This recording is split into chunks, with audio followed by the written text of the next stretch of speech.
رابعہ بصری اپنے والدین کی چوتھی بیٹی تھی، اس لیے آپ کا نام رابعہ یعنی چوتھی رکھا گیا۔ وہ ایک انتہائی غریب لیکن معزز گھرانے میں پیدا ہوئیں۔ رابعہ بصری کے والدین کی غربت کا اندازہ اس بات سے لگایا جا سکتا ہے کہ جس شب رابعہ بصری پیدا ہوئیں، آپ کے والدین کے پاس دیے جلانے کے لیے تیل نہ تھا اور نہ آپ کو لپیٹنے کے لیے کوئی کپڑا۔ آپ کی والدہ نے آپ کے والد سے درخواست کی کہ پڑوسیوں سے تھوڑا سا تیل ہی لیں تاکہ دیا جلایا جا سکے۔ آپ کے والد نے پوری زندگی اپنے خالق حقیقی کے علاوہ کسی کے آگے ہاتھ نہ پھیلایا تھا، چنانچہ وہ پڑوسی کے دروازے تک تو گئے لیکن خالی ہاتھ واپس لوٹ آئے۔ رات کو رابعہ بصری کے والد کو خواب میں حضور پاک صلی اللہ علیہ وآلہ وسلم کی زیارت ہوئی اور آپ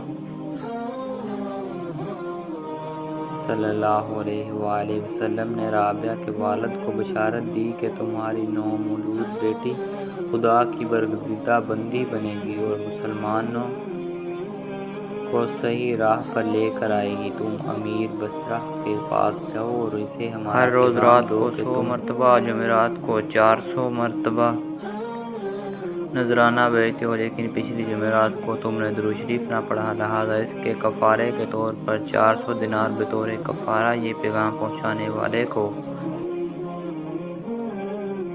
بصری کے والد اٹھے اور امیر بصرہ کے پاس پہنچے۔ اس دوران آپ کی آنکھوں سے خوشی کے آنسو جاری تھے۔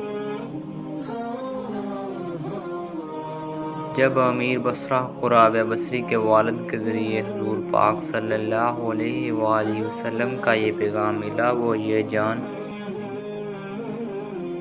کر انتہائی خوش ہوا کہ وہ نبی آخر الزمان صلی اللہ علیہ وآلہ وسلم کی نظروں میں ہے۔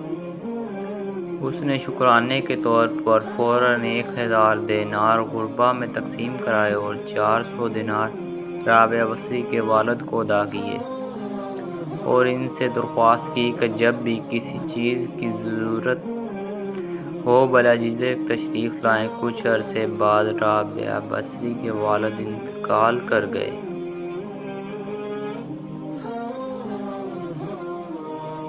اس سنام بصرہ کو سخت قحط نے اپنی لپیٹ میں لے لیا۔ قحط کے دوران آپ رابعہ بصری اپنی بہنوں سے بچھڑ گئیں۔ رابعہ بصری ایک قافلے میں جا رہی تھیں کہ قافلے کو ڈاکوؤں نے ڈھونڈ لیا۔ ڈاکوؤں کے سرغنہ نے رابعہ بصری کو اپنی تحویل میں لے لیا اور آپ کو لوٹ کے مال کی طرح بازار میں لونڈی بنا کر بیچ دیا۔ آپ کا آقا آپ سے انتہائی سخت محنت و مشقت کا کام لیتا تھا۔ اس کے باوجود آپ دن بھر کام کرتی اور رات بھر عبادت کرتی رہتی اور دن میں زیادہ تر روزے رکھتی۔ اتفاقاً ایک دفعہ رابعہ بصری کا آقا آدھی رات کو جاگ گیا اور کسی کی گریہ زاری کی آواز سن کر دیکھنے چلا کہ رات کے اس پہر کون اس طرح گریہ زاری کر رہا ہے۔ وہ یہ دیکھ کر حیران رہ گیا کہ رابعہ بصری اللہ کے حضور سر بہ سجود ہیں اور نہایت عاجزی کے ساتھ کہہ رہی ہیں: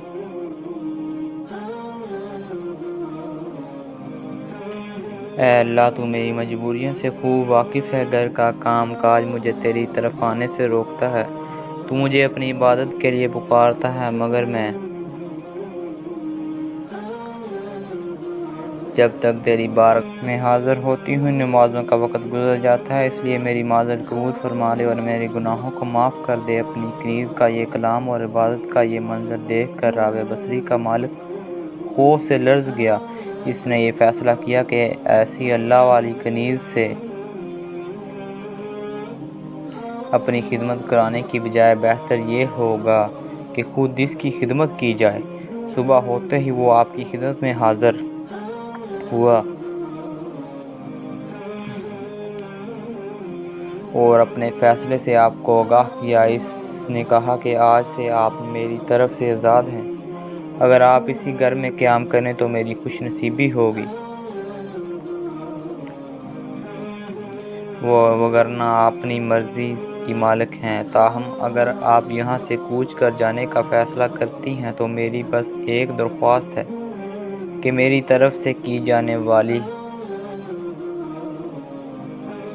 تمام زیادتیوں کو اس ذات کے صدقے معاف کر دیں جس کی آپ راتوں کو جاگ جاگ کر عبادت کرتی ہیں۔ اللہ اکبر، سبحان اللہ و بحمدہ،